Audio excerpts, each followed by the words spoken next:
Este é mais um programa Nação do Sol, com o tema geral do surrealismo político e econômico. Eu sou Rui Nogueira, médico, pesquisador, escritor, um porta-voz de muitos brasileiros estudiosos que querem que este Brasil se transforme num lugar bom para nós vivermos e criarmos os nossos filhos com dignidade. Neste programa, queremos falar sobre consumo. Os meios de comunicação divulgam, até os meios universitários, muitos estudiosos, muita gente que tem pós-graduação no exterior, estão insistindo, mas muito, de que o mercado é tudo, que o mercado resolve todos os problemas, que o mercado se autoequilibra. E eu me atrevo a afirmar que isto é mentira. Mas não é uma opinião minha. Eu não estou falando pelas coisas assim de um raciocínio de quem não é nem especialista em economia. Eu estou me valendo de um livro escrito por Galbraith, Prêmio Nobel de Economia, intitulado A Economia das Fraudes Inocentes. Nele, ele afirma que o consumidor não é o rei do mercado. O consumidor não é aquela pessoa que, pelo seu pseudo, pelo seu falso poder de comprar ou deixar de comprar, dirige o mercado e impõe e faz com que a produção seja feita somente para atender aos seus interesses e aquilo que ele deseja. Por quê? Galbraith afirma que as grandes empresas cresceram muito. As grandes empresas transnacionais e financeiras, elas hoje estão irradiadas num leque imenso de atividades. E hoje são estas empresas que dominam os meios de comunicação. Portanto, elas têm o poder, por dominar os meios de comunicação, de fazer com que o consumidor seja convencido, seja captado, seja cooptado para consumir, para comprar aquilo que eles querem, o produto que interessa à transnacional, porque vai dar mais lucro. Não há mais aquela preocupação do prestar serviço. Hoje, a grande preocupação é arrecadar dinheiro, é ter muito lucro, é ter fluxo de dinheiro para os acionistas. Então, eles dirigem o consumo pelos meios de comunicação. Como dominam mesmo de uma maneira quase absoluta, você só tem acesso a informações que interessam ao desenvolvimento da lucratividade das transnacionais. O melhor exemplo disto é a água. Água é o bem essencial da vida. Ninguém vive 3 dias sem água. Mas as transnacionais, interessadas em ganhar muito lucro mesmo, com a industrialização da água, começou a modificar os nossos hábitos. Então nós vemos hoje que as pessoas nas suas residências estão sendo induzidas pela propaganda a comprarem botijão de água em vez de usarem a água do serviço público, que no caso do Brasil, em muitas cidades é de muito boa qualidade. Não? Somos induzidos a consumir a água engarrafada. Você vai a um restaurante, você não encontra mais, ao chegar nos restaurantes, de qualquer nível. De primeiro você sentava-se e na sua mesa era de imediato colocado uma jarra com água filtrada e gelada, com um guardanapo impecavelmente lavado, colocado, tapando a água. E você tomava aquela água fresquinha, deliciosa. Hoje, Você chega num restaurante e pede água. Eles perguntam, com gás ou sem gás? Porque o que eles querem é vender a água industrializada e não você beber a água de qualidade para matar a sede. Água industrializada, inclusive, é contaminada com adoçantes, contaminada com corantes, com sabores artificiais de limão, de laranja, de não sei o que, absolutamente desnecessário, sem nenhum benefício para o organismo humano, mas induzido pela propaganda, você acaba comprando a água. O mais triste é você ver, às vezes, no restaurante, os pais, como é que os pais não dirigem e não procuram fazer uma educação dos filhos. Não ressaltam que a água é um bem essencial da vida e que a água realmente mata a sede, e entram no mecanismo de consumo de produtos que não têm nenhuma validade como benefício para a saúde. Portanto, isso que acontece com a água, acontece com a maioria do produto. Você tem muita liberdade de escolher a roupa que vai vestir, mas se você observar hoje em qualquer ambiente, você vai ver que quase todas as pessoas estão usando jeans. Entendeu? Então, você tem que usar o tênis, que é um tênis de plástico. Tudo de plástico, teoricamente, é mais barato. Teoricamente, o plástico é mais barato. Teoricamente, a embalagem do plástico é mais barato. Mas o tênis é uma bolha de plástico, é caríssimo. É caríssimo. Porque você tem uma propaganda em cima e você fica condicionado. Você fica condicionado. Nós temos que resistir. Nós temos que aprender a boicotar. Temos que aprender a não usar esses produtos muito propagados que têm apenas como objetivo a imposição de altíssimos lucros para transnacionais, para uma minoria, inteiramente desligados daquilo que é realmente o interesse público, o que é a saúde pública, o que é bom para nós termos uma vida tranquila, saudável, harmônica e podendo criar nossos filhos com dignidade. Os filhos com dignidade. Nesta série vamos falar sobre o surrealismo político e econômico. O que é surrealismo? O surrealismo é a situação que temos no Brasil em que nós observamos um desprezo pelas construções refletidas. As coisas são feitas atabalhoadamente, sem realmente uma discussão mais profunda e muitas vezes atendendo a interesses de grandes empresas, de transnacionais e até de outros países. Há também uma perda no encadeamento lógico.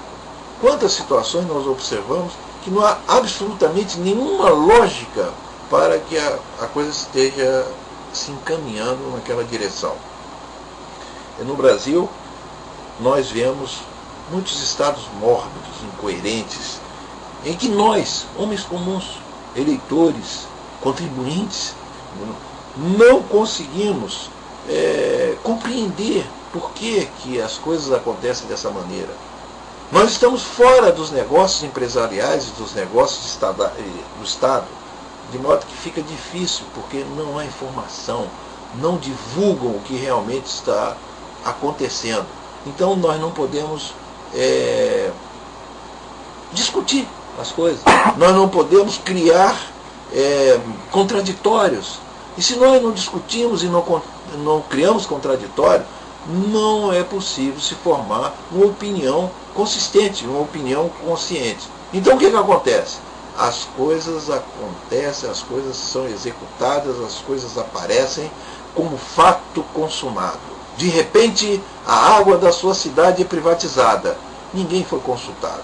Houve apenas um negócio para beneficiar alguma transnacional. A população, que é a principal interessada, que precisa do bem essencial na vida, que é a água, ela não foi ouvida. Foi feito apenas um negócio que interessa a poucos. E é a população que vai pagar tarifas muito mais altas. é a população que vai ter que engolir a corrupção que acompanha todas essas operações de privatização de água. E é a população que vai ser excluída, porque vai ter dificuldade de fazer os pagamentos. Até uma taxa de ligação de água, em alguns lugares, com a água privatizada, chega a R$400 para você ligar uma água em casa. Isso é um absurdo, é ilógico, é surrealismo, é incoerência. Nós estamos ficando cada vez mais amortecidos pela falta de informação, pela falta de discussão das coisas. O noticiário hoje é um boletim de polícia com contagem de mortos. Não há uma discussão mais profunda de nenhum dos problemas. E então nós estamos prisioneiros, nós estamos presos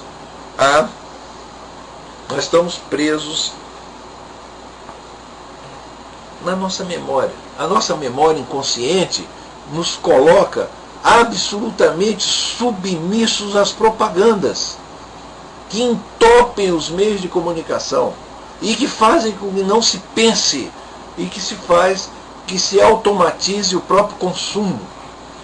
Um exemplo muito bom é a água.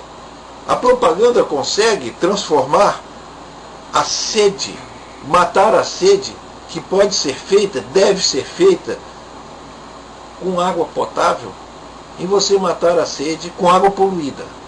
Água, adoçante, tintas e corantes. É água poluída, vendida cara, mas que é divulgada intensamente, colocado na mente de todas as pessoas que isto é que mata a sede. Quando água potável é que deveria sempre ser usada para matar a sede. É incrível, mas os bebês, nossos bebês, não são amamentados como deviam, porque nós somos inundados pela propaganda do leite em pó cientificamente preparado sem contato manual.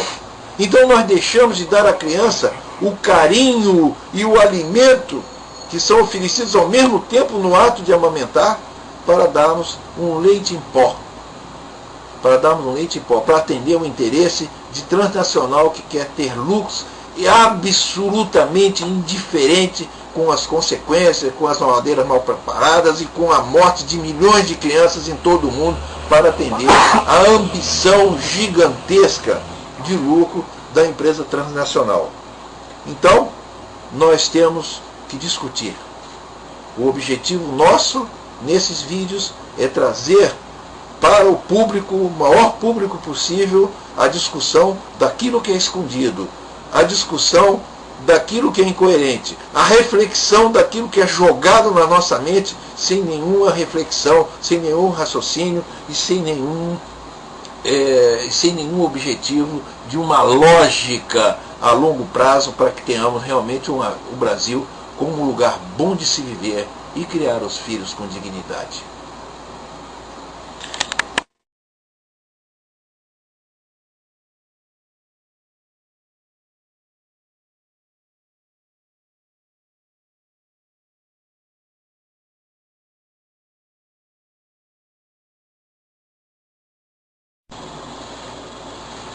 Nós iniciamos este novo programa da Nação do Sol sobre a Amazônia, demarcação, segregação, discriminação, com uma imagem que retrata o problema do índio e não índio, que é falado, mas não é muito discutido sobre as suas consequências e a profundidade dos problemas humanos e emocionais que aparecem nessa situação.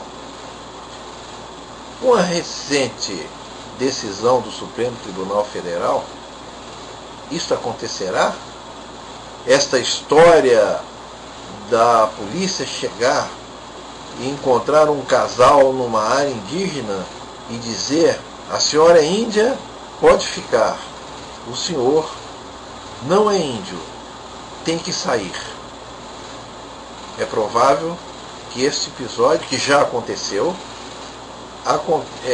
apareça com mais intensidade.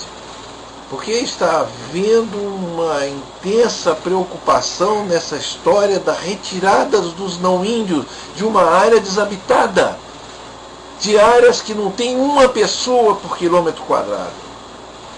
É uma coisa que não dá para se entender. E nós ficamos pensando, isso vai se intensificar realmente? É justo? É cristão? Tem sentido humanitário se fazer isso? Separar uma família? Isso não é uma tremenda segregação ou discriminação? O que vai acontecer? O casal vai ser desagregado? Ou ele vai ser desagregado, ou então ele vai sair do interior. Vai para a periferia de que cidade? E saindo, como nós já falamos, de área totalmente desabitada. Eles deviam ser estimulados a permanecer ali, mas são obrigados a se afastar dali. Aí vocês podem perguntar, qual a origem deste retrato que nós mostramos? Nós vimos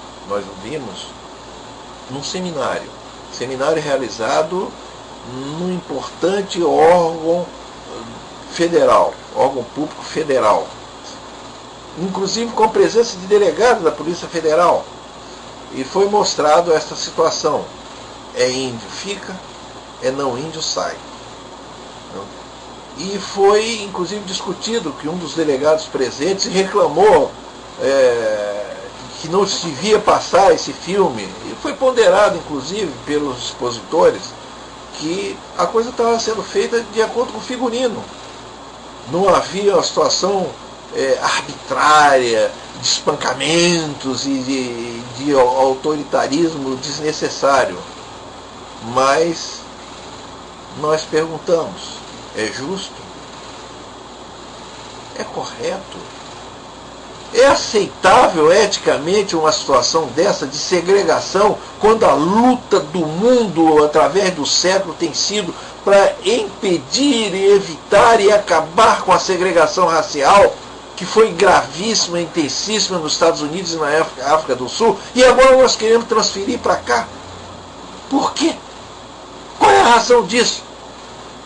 Num país que tem uma tradição enorme de integração, num país que tem a sua formação feita em cima do cunhadismo, no dizer de Darcy Ribeiro, em que havia um entrelaçamento muito grande do índio com o português, da Índia com o português, porque era do hábito do indígena permitir e estimular que houvesse essa procriação.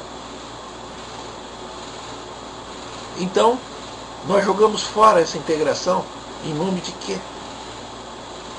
Em nome de quê? Nós perguntamos.